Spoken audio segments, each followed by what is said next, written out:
انا والسلام على رسول الله. انا عمنا مفتوح رئيس اتحاد جامعه القاهره. انا لم اكن طبعا في المسيره، ليس يعني بتبرأ منها ومن الطلاب اللي طلعوا فيها، ولكن في امور يجب ان تتضح. اذا كان سيادتك اتهمت الاخوه اللي طلعوا في المسيره او الطلبه اللي طلعوا في المسيره وانهم شرذمه وانهم كانوا في منتهى الوقاحه وانهم ليهم اتجاه معين وهم شيوعيين، فانا بأيد حضرتك في ذلك تماما، ولكن في ذات الوقت بحمل سيادتك هذه المسؤوليه كامله. اذا كان دول شرذمه وكانوا في منتهى الوقاحه فسيادتك تتحمل هذه المسؤوليه كامله، وانت وحدك ستسأل عن ذلك امام الله. لسبب انا بقول ان دلوقتي انا عاوز اسال حضرتك سؤال ويكون يعني الرد عليه بصراحه. حضرتك بتقول نتكلم بصراحه. انا كشاب انا مش عارف البلد او القياده السياسيه في مصر عاوزه تربيني على ايه؟ عاوزه مني ابقى ايه يعني؟ ابقى شيوعي ولا مسلم ولا زنديق ولا عابد بقر ولا ايه؟ انا مش فاهم. اجهزه الاعلام اللي السلطه تقدر تحركها كما تريد واللي بتستنكر عليها اتجاهها دلوقتي مع انها تملك القرار انها توجهها باي شكل بتريده. انا مش عارف الاجهزه ديت عاوزه تكون اي فكر في دماغك كانسان طالع يعني. شوف بقى بختصر عليك الكلام يا ابني، بختصر عليك الكلام لان اخوانك رددوا هذا الكلام قبل كده.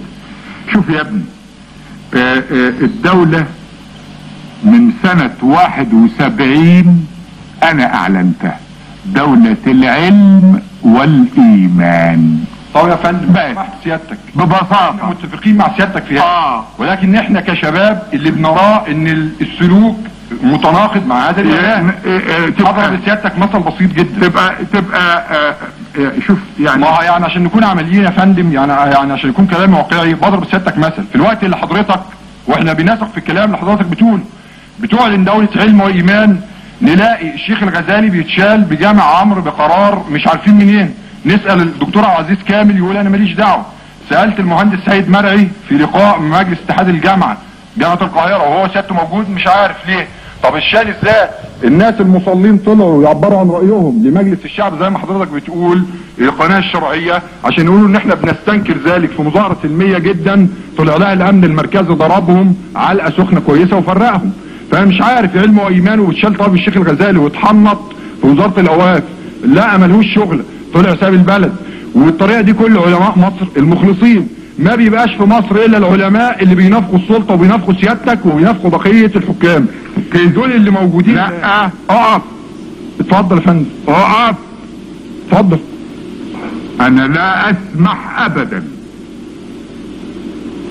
مفيش حد بينافقني ولا اقبل النفاق يا فندم. ولو كان حد بينافقني او بقبل النفاق كان حالكم النهارده كبلد غير كده خالص. ده موجود. وما كنتوش جيتوا النهارده قدامي موجود. وما كانش سمح لكم انكم تيجوا هنا قدامي او تناقشوني او تقفوا تقولوا ارائكم.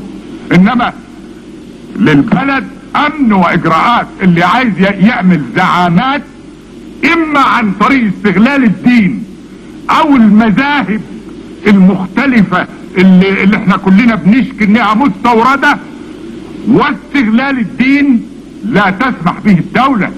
وقف مكانك يا فندم. هل حقق معك؟ وقف مكانك.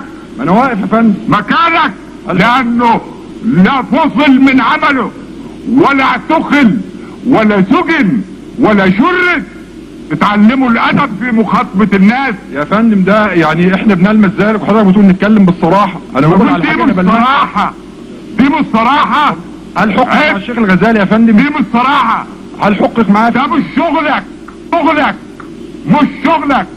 ما انا كان تقدر تقول تكتب هذا وتبعته في شكوى تتحقق، انما ده مش شغلك. لما واحد يحاول يفرض زعامة عن طريق الدين او استغلالا للدين واستجداء لعواطف الناس المشبعة بالايمان والدين، هذا الرجل لا يجب ان يكون له تأثير في فتنة تحدث فتنة طائفية داخل البلد.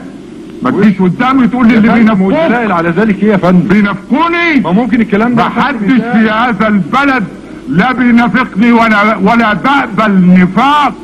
ولولا هذا ما كنت تقف موقفك قدامي وما كنت كلكم تيجوا. الزموا حدود الادب. الدين والاسلام علمكم الادب قبل كل شيء. يا فندم لو سمحت حضرتك، في فرق بين ان واحد ينافق سيادتك وفرق ان حضرتك تقبل النفاق. كلامي واضح جدا. لا يعني ممكن انا غير مستعد اسمع اي كلام ترفض لان ده خرج عن حدود الادب. في ايه يا فندم؟ الزم مكانك، الزم مكانك وحدودك. ومن اليوم يا ولادي انا جايبكم عشان اقول لكم هذا، من اليوم الاحترام للقيم وللمعاني. الدين ما قالش انه يقف ويقول هذا الكلام امام رئيس العيلة رئيس البلد اللي سمح له يجي عشان يقول رأيه بصراحة. دي ماهش من الدين اطلاقا. بيتكلم عن مين؟ بيتكلم عن فرد، فرد لا حوكم لا سجن لا اعتقل لا شرد لا جرى له شيء، وانما بيستغل الدين لمحاولة ايجاد فتنة وزعامة. لعلمكم اللي هيعمل هذا امامكم وامام الشعب هحطه بصراحة واقول له مكانك كذا. وفي